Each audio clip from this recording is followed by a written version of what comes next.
Iyengar yoga it has a rich heritage, it has a long heritage. The teachers that are in it are certified teachers that are in the Iyengar system are definitely dedicated to the subject. They put a lot of time into their study and their training, and they do that to learn to help people as thoroughly as they can before they start teaching.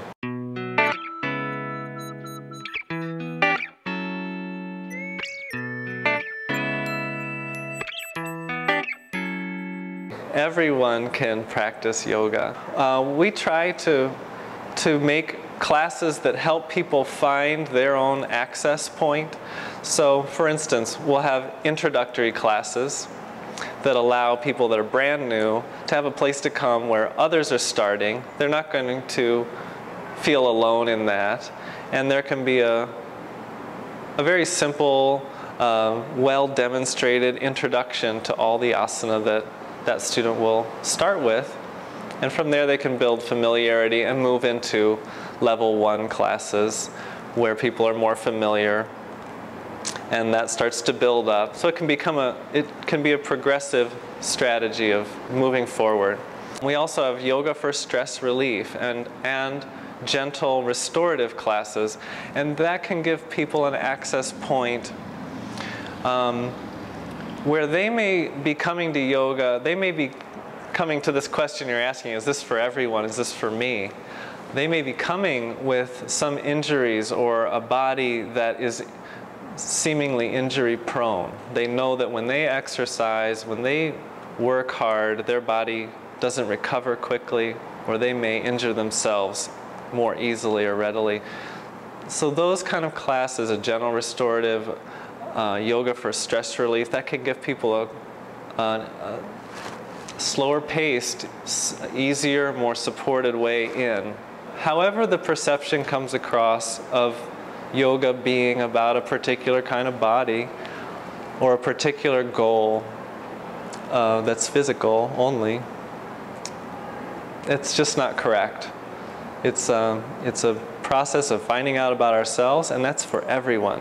So our goal is to give people a way in and give them a path and a practice that they can stay on, that can evolve to fit them as they move forward in life.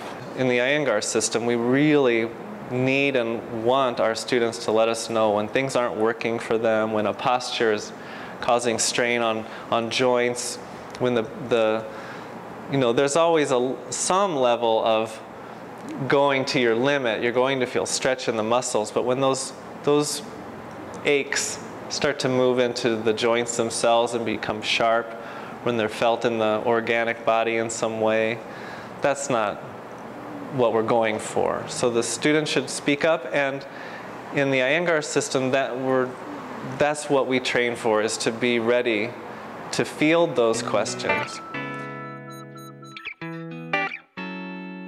At the very basic level of becoming an Iyengar certified teacher, it requires 3 years minimum of practice and study with certified teachers. And during that time, that student is developing a relationship with a specific teacher who's going to look after them, preparing them for testing. At the end of those 3 years, there's a requirement to at least have done 30 hours of personal one-on-one training as a mentorship with that senior teacher, that more advanced teacher. That's the bare minimum to prepare for the test. And then the student has to pass a national standardized, not a standardized test, it's a standardized system of testing whereby teachers are flown in to look on that student's teaching as well as their practice, and also give them a written test. So they're passing a test on knowledge of asana, philosophy, anatomy, showing their performance of the asana, as well as showing themselves teaching. That's the first level that prepares you for the second test. And at that point, another year is required to pass. You prepare for the second test, and when you pass that second test, then you're fully certified Iyengar instructor. A focus on alignment of the body. Working on a process to help people very clearly and distinctly observe themselves physically, anatomically, as where they are in space, understanding the subtle aspects of all the parts of the body and bringing those into alignment in asana. So that work of physical alignment is very distinctive of the Iyengar system, and it goes to an incredibly endlessly subtle level. But at the beginning, it's kept simple and helps people to get in touch with their body and themselves. And at the same time, working with the sense of alignment as well, that it's not just physical, but that's bringing the mind in touch with the body, the intelligence in touch with the body, and also still working on the principle of alignment to be keeping a sense of oneself in terms of emotional content and attitude, keeping a positive attitude throughout practice and working to align those energies as well with the physical body. The foundation of Iyengar yoga for starting is the standing poses. There's over 30 standing poses that are good for beginners to work on, and they just get us standing on our feet and feeling the ground and feeling our body, how we stand, and then we start moving through different stances, ways to stand, turning the feet, taking the legs wide apart, extending in different directions from a standing position. So those are fundamental to Iyengar yoga. Tadasana is mountain pose. Basically, where you're standing with your feet together, your arms down along your sides, and you're standing tall with an open chest and balancing evenly on both sides of the body with a sense of your own midline and center.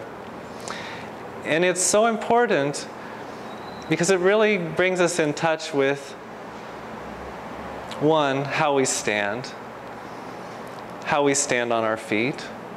By joining the feet evenly, it calls into question, is that unusual? Does that feel strange to have the feet even? Are we really used to standing on one foot only, thereby carrying weight in one hip, one knee, shifting the spine to one side? So it brings us to assess ourselves in a stance that seems so simple, and it would seem as if we've done it before, but really, when you're called to bring your feet together, to stand evenly, it presents that, oh, maybe this isn't something I've ever done before. Maybe I've never really stood balanced. And then on another level, it brings into question and gives us a way to question and assess where our center is. Physically, of course, is the weight even on our feet? Is our midline of our spine and our front body, is that actually straight and level?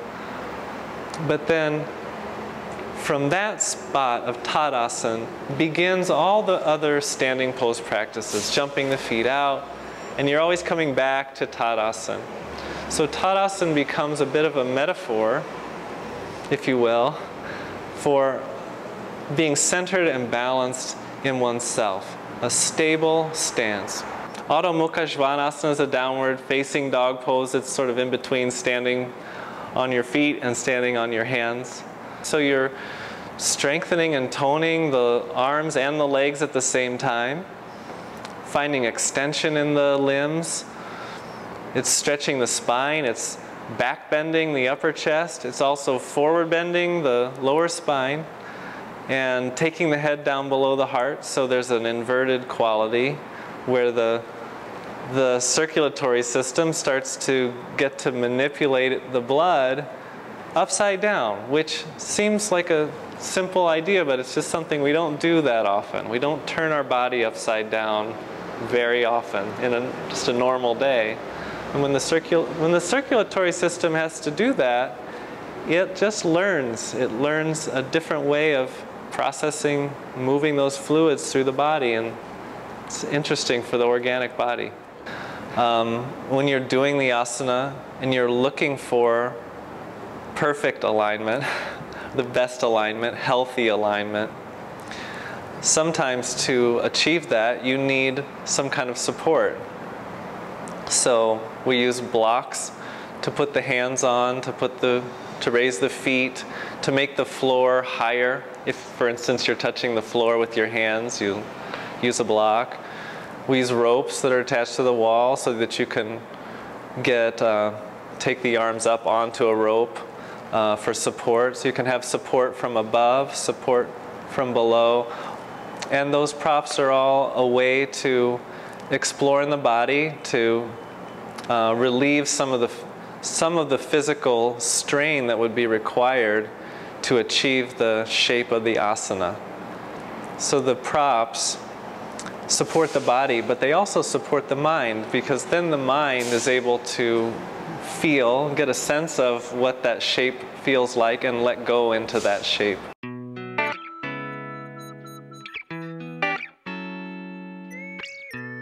We have all the props. Most Iyengar studios will have everything there for the students to use.